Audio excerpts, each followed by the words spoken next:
How's it going, guys? Welcome back to the channel. For those who do not know, this is my 2011 Chevrolet Camaro SS, in which I did recently install a Torqstorm Supercharger on it. So this is pretty much how I did it.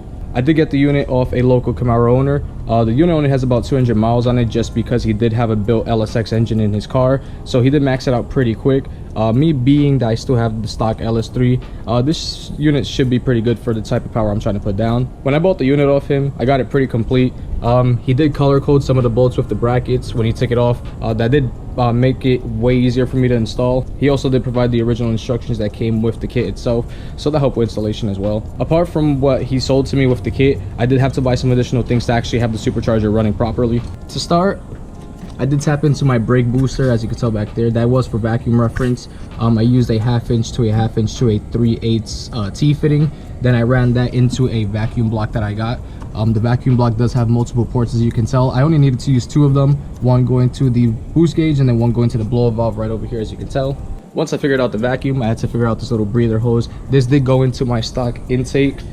It connected into this little nipple right here. So to fix that issue, what I did was I went to my local auto parts store. I got some 3/8 hose, just extended one. Went ahead and ran that around into the top of this filter. To connect it, all I used was just a 3/8 barbed fitting with a NTP end.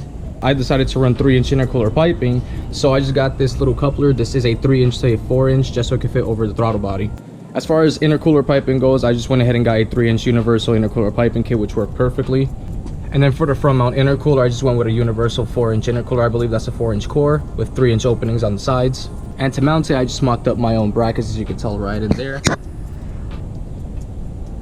I did encounter one issue as far as routing the intercooler piping, and that was this stock coolant reservoir does get in the way, unfortunately.